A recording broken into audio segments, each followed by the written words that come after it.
शाही ससुराल की पुश्तैनी गरीब रसोई। ये मेरी चाची आ गई, मेरी चाची आ गई, अब तो मजा आएगा। चाची आप कितनी सुंदर लग रही हो, बिल्कुल महारानी जैसी। तभी कनिका का महल के अंदर गृह प्रवेश होता है और शाही महल को देखते ही कनिका कहती है, अरे वाह, कितना सुंदर घर है मेरा। पहली बार शाही ससुराल में आई हूँ। मेरे खानदान में किसी की शादी शाही घर में नहीं हुई है। कनिका, अभी तुमने अपना शाही ससुराल देखा ही कहाँ है? इस शाही ससुराल की बहुत सारी पुश्तैनी रिवाज भी हैं। अभी तुम आराम कर लो, कल तुम्हें अपने शाही महल के बारे में सब पता चल जाएगा। हाँ दीदी, चलते हैं, मुझे तो बहुत नींद आ रही है। इतना बोलकर मोनिका सोनिया के साथ सोने के लिए अपने कक्ष में चली जाती है और अगली सुबह कनिका घर में सबसे पहले उठती है और पूरे महल के चक्कर काटती है। कभी वो भोजनालय स्थान पर जाती, तो कभी महल की सीढ़ियों पर चढ़कर ऊपर जाती, तो कभी बड़े बड़े झूमर देखती, तो कभी वो सिंहासन और बैठक रूम देखती है। हे भगवान, पूरा महल घूम लिया, झूमर से लेकर सोफा, कुर्सी, टेबल, गहने, कपड़े, यहाँ तक कि दीवार पर लगे मकड़ी के जाले भी देख लिए। और अब मैं इस महल के स्टोर रूम में भी आ गई, पर अब तक मुझे रसोई घर नहीं मिला। अब कनिका थककर फिर से नीचे आ जाती है, जहाँ वो देखती है कि सोनिया और मोनिका उठ चुकी हैं। भगवान का शुक्र है दीदी जो आप दोनों मिल गई, वरना मैं इस महल के भूल भुलैया में तो खो ही गई थी। मैंने पूरा महल छान मारा, पर मुझे रसोई घर नजर ही नहीं आया। नजर आएगा भी कैसे? रसोई घर महल में नहीं बल्कि जमीन के नीचे है, वो भी पुश्तैनी। चलो, हम तुम्हें अपनी पुश्तैनी गरीब रसोई घर में ले चलते हैं, वहीं तुम्हें अपनी पहली रसोई करनी है। पहली रसोई क्यों? सारी जिंदगी अब तुम्हें इस रसोई में खाना बनाना होगा हमारी तरह। अब तीनों देवरानी जिठानी महल के नीचे जमीन में जाती हैं, जहां काफी अंधेरा होता है, और मोनिका पास में पड़ा एक मशाल जलाती है और हाथों में मशाल लेकर पुश्तैनी रसोई में जाती है और 3-4 मशाल दीवारों पर जलाकर रख देती है। ये हम कहाँ आ गए? यही तो हमारी पुश्तैनी रसोई है। यहीं पर हमें खाना बनाना होता है और यहीं पर तुम्हें अपनी पहली रसोई करनी होगी। चलो जल्दी से खाना बनाना शुरू कर दो। 7 बजे तक सब उठ जाएंगे और हमें फिर खाना बनाकर ऊपर भी ले जाना है। अपनी शाही पुश्तैनी रसोई देखकर कनिका बड़ी हैरान होती है, पर वो चाहकर भी कुछ नहीं बोलती और अपनी दोनों जिठानी के साथ मिलकर अपनी पहली रसोई करती है। कुछ देर बाद तीनों बहू मिलकर सारा खाना लेकर ऊपर जाती हैं। अरे वाह, खाना देखने में तो बड़ा ही अच्छा लग रहा है। अरे चाची, आपने क्या बना दिया? हमारे लिए शाही पनीर क्यों नहीं बनाया? हम सुबह के टाइम पर शाही पनीर खाते, आखिर हम लोग शाही जो हैं। बेटा, मुझे पता नहीं था ना, और पहली रसोई में यही सब बनता है। कोई बात नहीं कनिका, हम यही खा लेंगे। वैसे तुम्हें हमारी पुश्तैनी रसोई कैसी लगी? मेरी उम्मीद से काफी हटकर। इस तरह तीनों बहू शाही पोशाक पहनकर अपने पूरे परिवार को खाना देती हैं और पूरा परिवार एक शाही परिवार की तरह खाना खाकर सभी लोग अपने अपने शयन कक्ष में चले जाते हैं। अब इसी तरह कुछ दिन बीत जाते हैं और मोनिका, कनिका और सोनिया 3 टाइम का खाना अपना पुश्तैनी रसोई में बनाते हुए थक जाती है। जेठानी जी, 3 वक्त का खाना इस जमीन के नीचे पुश्तैनी गरीब रसोई में मुझसे नहीं बनता। इसे पुश्तैनी नहीं गरीब रसोई का नाम देना चाहिए। यहाँ तो लाइट तक नहीं है, पानी भी नहीं है, ऊपर से पानी खाना सब लाना पड़ता है। बड़े बड़े बर्तनों को साफ करते हुए परेशान तो हम भी हो चुके हैं कनिका। इतने भारी और बड़े बर्तन में खाना बनाकर अब तो ये बर्तन भी फूट गए, ऊपर से मिट्टी का चूल्हा। मेरा तो दिमाग खराब हो जाता है। भला अभी के समय में मिट्टी के चूल्हे पर कौन खाना बनाता है? दीदी, इतने सालों से आप दोनों इस गरीब रसोई को कैसे झेलती आ रही हो? ये घर वाले कुछ नहीं करने वाले। अब हमें ही कुछ तरकीब लगाना होगा ताकि इस रसोई को ठीक किया जाए, या तो फिर ऊपर महल में ही रसोई बनाई जाए। हम क्या ही तरकीब लगाएं, हमारी किस्मत तो ये बावर्ची वाले कपड़े पहनकर इस जमीन के नीचे पुश्तैनी रसोई में खाना बनाने की रह गई है। बस हम 24 घंटे में से 8 घंटे तो इस रसोई में रहते हैं। दीदी, मेरे पास एक आइडिया है, बस मुझे आपके साथ की जरूरत है। अगर तुम्हारा आइडिया हमें इस पुश्तैनी गरीब रसोई से छुटकारा दिला सकती है तो हमें तुम्हारा आइडिया मंजूर है। आपस में बातें करते हुए तीनों बहू खाना बनाकर सारा खाना लेकर ऊपर जाती हैं, जहां दोनों बच्चे लुका छुपी खेल रहे होते हैं। माँ, अपने पिंकी को देखा है? पता नहीं वो कहाँ छुप कर बैठ गई है। मैंने पूरा महल देख लिया। बेटा, ड्रेसिंग रूम में जाकर देख लो, वो वहीं जाकर छुपती है। और जाकर ये भी देख लेना कहीं वो मंजुलिका तो बनकर नहीं बैठी है, और मिल जाए तो उसके कान पकड़कर खाने के लिए नीचे लाना। दीदी, आप खाना लगाओ, जब तक मैं सभी को कमरे से बुलाकर लाती हूँ। कुछ देर बाद पूरा परिवार खाने के लिए डाइनिंग टेबल पर आता है और पूरे परिवार को देख मौके का फायदा उठाकर कनिका अपने ससुराल वालों से कहती है, माँ जी, मुझे लगता है कि अब हमें अपनी पुश्तैनी रसोई को छोड़ देना चाहिए। नीचे बहुत दिक्कत होती है खाना बनाने में, कभी कीड़े आ जाते हैं तो कभी मशाल को जलाने में दिक्कत होती है। और अभी के समय में भला मिट्टी के चूल्हे पर कौन खाना बनाता है? और वो बर्तन कितने पुराने हो गए हैं, कम से कम चूल्हा और बर्तन तो नया ला ही सकते हैं हम। बहू, होश में रहकर बात करो, वो हमारी पुश्तैनी रसोई है। हम अपनी पुश्तैनी रसोई को नहीं छोड़ सकते। हम शाही लोग हैं, भले ही दुनिया कितनी ही आगे क्यों ना बढ़ जाए, पर हम अपने रिवाज नहीं छोड़ सकते। कनिका, माँ बिल्कुल सही कह रही हैं और मैं माँ के साथ हूँ। और भाभी, आप इतनी शिकायत क्यों कर रही हैं? आपसे पहले मोनिका भाभी और सोनिया भाभी ने तो हमारी पुश्तैनी रसोई संभाली है, उन्हें तो आज तक दिक्कत नहीं हुई, पर आपको आते ही परेशानी होने लगी। दीदी और बुआ बिल्कुल सही कह रही है। अगर महल में रसोई बन गई तो मेरे खेलने की जगह कम हो जाएगी, और क्या पता मुझे ऐसा शाही खाना खाने को भी ना मिले। ये 56 भोग, रसगुल्ले, पूरी, पराठे, खीर, हलवा मेरी थाल में सजा कितना सुंदर लगता है।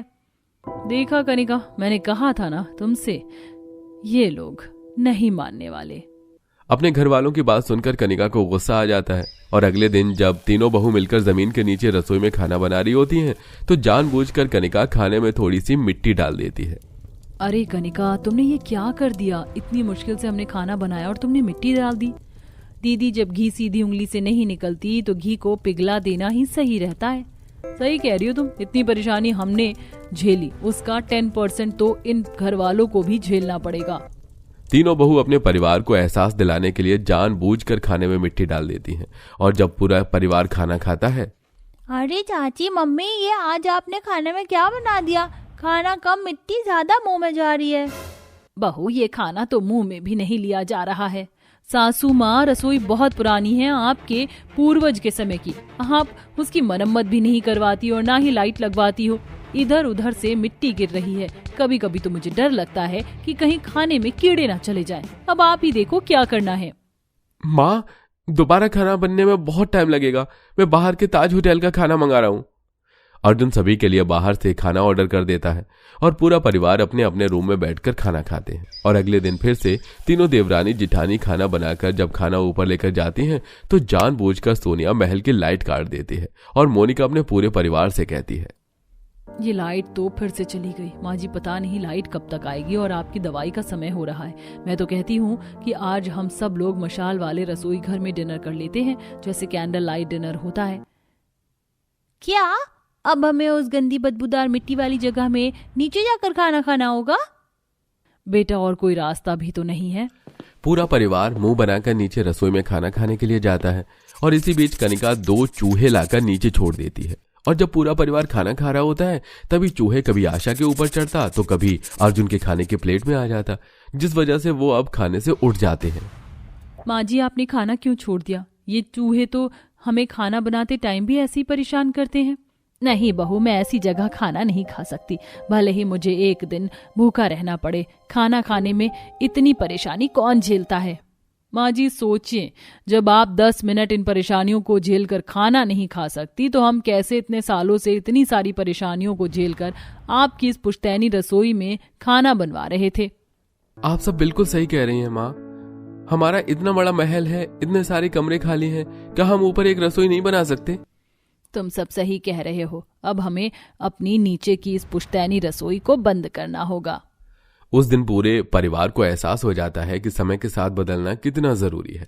इसके बाद आशा महल में ही एक बड़ी सी रसोई बनवाती है और तीनों बहू अपने महल के रसोई घर में आराम से अब खाना बनाती हैं। माँ जी, मैंने शर्मा जी के 5 टिफिन पैक कर दिए हैं। माँ जी, मैंने भी श्रीवास्तव जी की 3 टिफिन बना दिए हैं और उनकी एक्स्ट्रा पूरी रख देना, आज उन्होंने कहकर करवाया है। मैंने सब्जी भी डाल दी है अलग से। लीजिए माँ जी, और गरम गरम पूरी, और हाँ, अचार भी रख देना, मैंने वहां पर पैक करके रखा है। तभी एकदम से 5 आदमी गरीब हालात में आकर उनके सामने हाथ जोड़ लेते हैं। आप हमें माफ कर दीजिए, हम बहुत बुरे हैं। हाँ, हम जानते हैं हमारी गलती को भुलाया नहीं जा सकता, न माफ किया जा सकता है, लेकिन एक नई शुरुआत तो कर सकते हैं। अच्छा, पर कौन है आप? हमारा आपका तो कोई वास्ता नहीं है, तो आप यहाँ क्यों आए हैं? चलिए जाइए आप यहाँ से। ये सुन 5 आदमी खुद को बहुत लाचार बेबस महसूस करते हैं क्या उन सब का इन पांचों आदमी से कोई रिश्ता था? और क्या सच में ही इन्हें नहीं जानते थे? और वो किस बात की माफी मांग रहे थे? इन सब की कड़ी क्या है, ये जानने के लिए हम कहानी में कुछ समय पीछे चलते हैं, जहां ठंड में पांचों बहुएं ठिठुर रही थी। उई मास, कितनी ठंडी हो रही है। अरे कोई कुछ तो करो, हमारे पास तो मोटी स्वेटर है, नहीं हीटर। लेकिन कुछ हमारे पास जुगाड़ तो है ना। हाँ, मैं भूल कैसे सकती हूँ कि मेरी पांचों बहू एक नंबर की जुगाड़ू है। देखिए ना, यहाँ पे खराब प्लाई पड़ी हुई है और कुछ लकड़ी भी है। चलो इसे जलाकर ठंड कम करते हैं। हाँ, इससे हमारा काम चल जाएगा। माँ जी, सिर्फ 2 मुट्ठी चावल पड़े हैं। इतने से चावल हम 11 जने कैसे खाएंगे? जुगाड़ से मैं सोच रही हूँ, थोड़ी सी दाल रखी है, उससे खिचड़ी बना देती हूँ। सबके लिए हो जाएगा, क्योंकि खाने पीने दोनों लायक हो जाएगी। बहू, और पेट भी भर जाएगा। फिर ठंड में जुगाड़ करके पांचों बहू लकड़ी भी जला लेती हैं और रेशमा खिचड़ी भी बना देती है, जिसके बाद सब परिवार वाले आराम से बैठकर खाते हैं। लेकिन पांचों पति के मन में बड़ा मलाल होता है। क्या है ये पतली पानी जैसी खिचड़ी के दाल? जुगाड़ वाला बेकार खाना खाकर अब मैं पक चुका हूं। नहीं तो मेरा तो इससे पेट ही नहीं भरता है, बस खाने को पेट में कुछ चला जाता है जिससे जिंदा रह रहे हैं हम। अरे तुम पांचों के पांचों कुछ अच्छा खाना नहीं बना सकती हो क्या? बिपिन जी, आप कैसी बातें कर रही हैं? आप लोग अच्छा काम करके पैसे कमा कर देंगे, तभी तो अच्छा खाना बनाएंगे हम। घर का खर्चा कैसे चलाएं?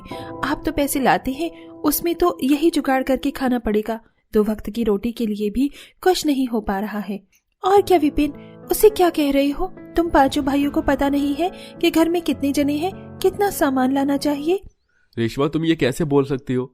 तुम्हें क्या पता हम पांचों भाई ठंड में कितनी मेहनत करते हैं, तब जाकर घर में पैसे आते हैं। ऐसे कौन से पैसे ला रहे हैं आप, जो हमें जुगाड़ करना पड़ रहा है? ऐसे पैसे लाओ, कम से कम 2 वक्त की रोटी तो आप भी चैन से खाओ। और क्या, तुम पांचों मेरी बहू को क्यों दोष दे रहे हो? कमाते तुम हो, वो नहीं। उनका बनाने का काम है, फिर भी वो तुम पांचों का पेट भरने का काम चला देती है। बस बहुत सुना लिया आप सबने, भर गया हम पांचों का पेट। पांचों पति अपने काम पर चले जाते हैं। दरअसल घर का माहौल गरीबी से बेहद जूझ रहा था। जहां पांचों बहू शुरू से ही जुगाड़ लगाकर घर को चलाया करती थी, यही वो सब खाने के साथ भी करती थी। खाना लाजवाब बनाती थी। गरीबी से तंग आकर एक दिन पांचों पति चले जाते हैं और ट्रेन में बैठे हुए कहते हैं, भाई, हम अपनी पत्नियों को बिना बताए आ गए, और माँ भी तो हम सबकी चिंता करेगी। हमें ऐसे नहीं आना चाहिए था। अरे क्यों नहीं आना चाहिए था? देख रहे हो ना तुम, एक तो काम ठीक से चल नहीं रहा है, न ढंग से खा पा रहे हैं, ऊपर से ठंड, और पांचों पत्नियों का जो खाने का खर्चा अब खुद ही संभाल लेंगी। भाई बिल्कुल ठीक कह रहे हैं। अब हम पांचों शहर जाकर अच्छी नौकरी पर काम करेंगे और पैसे कमाकर अपने ऊपर उड़ाएंगे। हमें किसी को देना तो नहीं पड़ेगा ना। हाँ, तुम्हारी पत्नी इतनी अच्छी तो है कि जुगाड़ लगाकर माँ को रख ही लेगी। पांचों बेटे बेफिक्र होकर ट्रेन से शहर पहुंच जाते हैं। वहीं दूसरी तरफ 5-6 घंटे से माँ और पांचों पत्नियां अपने पति को ढूंढने लगती हैं। तभी पति के दोस्त से उन्हें पता चलता है कि उनके पति हमेशा के लिए गांव छोड़कर शहर जा चुके हैं। ये सुनकर उन्हें बहुत बुरा लगता है। देखो माँ जी, आपके पांचों बेटे कैसे पीठ दिखाकर हमें और आपको यहाँ छोड़कर हमेशा के लिए चले गए। उनके तो कपड़े भी नहीं है यहाँ पर। हाँ माँ जी, ये उन्होंने हमारे साथ बिल्कुल ठीक नहीं किया। अब हम क्या करेंगे? मुझे बहुत बुरा लग रहा है, लेकिन अपने बेटों पर गुस्सा भी आ रहा है। उन्हें क्या लगता है हम सब उनके बिना रह नहीं सकते? उनके बिना रहेंगे भी और अपना खर्चा खुद चलाएंगे और उनसे बढ़िया रहकर दिखाएंगे। माँ जी ठीक कह रही है, हम कहीं आसपास काम ढूंढकर घर का खर्चा चला ही लेंगे। वैसे भी ठंड में बड़े बड़े घरों में बर्तन कपड़े धोने के लिए काम वाली तो चाहिए होती है। कसम ठीक कह रही है, हम काम की तलाश कर लेते हैं। हाँ बहू। फिर पांचों बहू काम की तलाश में निकल जाती हैं, जहां उसमें से सिर्फ 2 बहू को 2 अलग कोठी में काम मिलता है, जहां ठंड में दूसरे के घर पर झाड़ू पोछा बर्तन कपड़े धोने का काम करती हैं। लेकिन वहीं पर मानवी को एक गंदी नजर वाला सेठ कश्यप मिल जाता है, जो हमेशा उसको देखता रहता था। साहब, ये रही आपकी चाय। अरे मुझे इसके साथ कुछ खाने को तो दे दो। जी साहब, अभी लाई।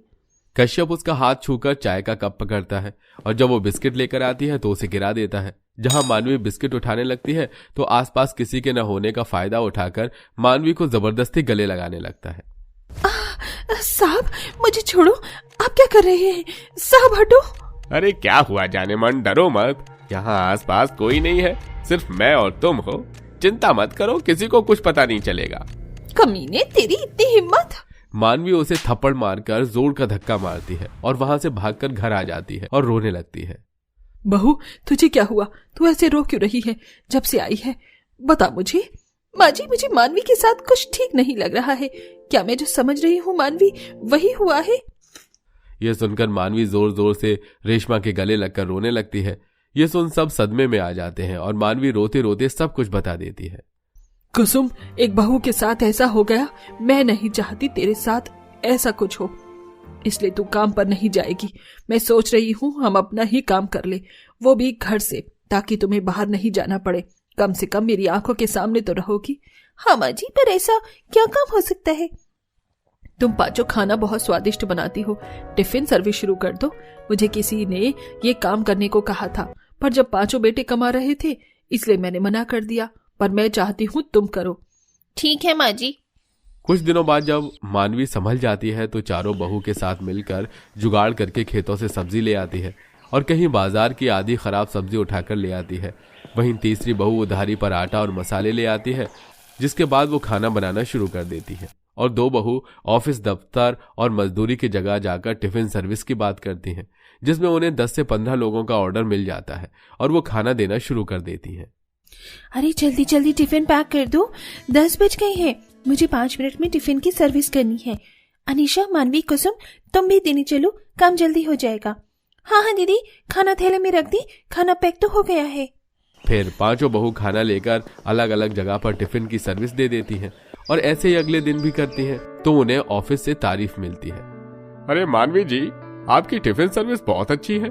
हमें आपका बनाया हुआ देसी खाना बेहद पसंद है। आप ऐसे ही रोज टिफिन दे दिया करिए। शुक्रिया सर। वहीं दूसरी तरफ मजदूर लोग भी सस्ते दर पर 5 बहू के देसी टिफिन को खाकर उनकी तारीफ करते हैं। अरे रेशमा जी, आपका टिफिन खोलते ही खाने में ऐसी खुशबू आती है कि झट से खाना खाकर हम खत्म कर देते हैं। ऐसा आप क्या डालकर बनाती हैं? शुक्रिया साहब, आपको देसी खाना पसंद आया। बस आप लोगों को खाना अच्छा लगे। हम 5 जुगाड़ू बहू पूरी मेहनत से खाना बनाते हैं। Well done. मेरे और भी ऑफिस के लोगों को खाना पसंद आया है, इसलिए आप कल से हमें रोज डेली 50 टिफिन दे दिया कीजिए। जी ठीक है। ये कहकर रेशमा घर चली जाती है। माँ जी, आपको पता है मुझे आज 50 टिफिन के ऑर्डर मिले हैं, लेकिन हम अब इतना खाना बनाएंगे कैसे? हमारे पास सामान नहीं है, ना सब्जियां हैं। कोई बात नहीं, मेरे पास जुगाड़ है। मैं सामने वाली पड़ोसन से बहुत सारे मटर के छिलके ले आई थी। कल हम उसी की सब्जी बनाएंगे और आटा तो है ही। और दीदी, टिफिन सर्विस के आज मुझे एडवांस पैसे मिले हैं, इससे हम सामान ले आते हैं। ठीक है। पांचों बहू जुगाड़ करके किसी न किसी तरीके से सब्जी का इंतजाम कर लेती हैं और कुछ तो उनके आंगन में साग उगी हुई थी, जिसका वो इस्तेमाल कर मिक्स सब्जी का देसी खाना तैयार कर देती हैं और धीरे धीरे ठंड में ही टिफिन सर्विस देकर अपने हालात सुधारने की कोशिश करती हैं। ऐसा करते हुए उन्हें 9 महीने बीत जाते हैं, जिससे उनका काम काफी अच्छा चलने लगता है। हालात तो सुधरते ही हैं, वो अपनी गरीब झोपड़ी को भी दोबारा बनवा लेती हैं, जिससे अब उन्हें ठंड में परेशान नहीं होना पड़ता। वहीं पांचों बेटे शहर में जुए की लत में लगकर अपने काम और पैसे को गवा दे देते हैं। कुछ न हासिल होने पर वापस अपने घर पहुंचते हैं। ये क्या, हमारा ही पता है ना, लेकिन ये घर कुछ अलग अलग लग रहा है। हमारी तो झोपड़ी थी ना। लगता है वो सब कहीं चले गए हैं। जो यहाँ अंदर रह रहे हैं उनसे ही पूछ लेते हैं। पांचों पति जैसे ही अंदर जाकर कुछ पूछते हैं, उससे पहले उन्हें अपनी माँ और पत्नियों का चेहरा दिखाई दे जाता है, जहां वो टिफिन सर्विस में बहुत बिजी थी। ये देख उन्हें अपनी गलती का एहसास होता है और वो हाथ जोड़कर खड़े हो जाते हैं। माँ, और आप सब यहाँ पर? ये घर कैसे बन गया? क्यों, इससे तुम्हें क्या मतलब? और तुम कौन हो जो यहाँ अंदर चले आए? वही तो माँ जी, और देखिए तो इनके कपड़े कैसे हैं। देखिए, हम जानते हैं हमसे बहुत बड़ी गलती हुई है। हमें माफ कर दीजिए। एक मौका दीजिए। हाँ, आप सब हमें माफ कर दीजिए।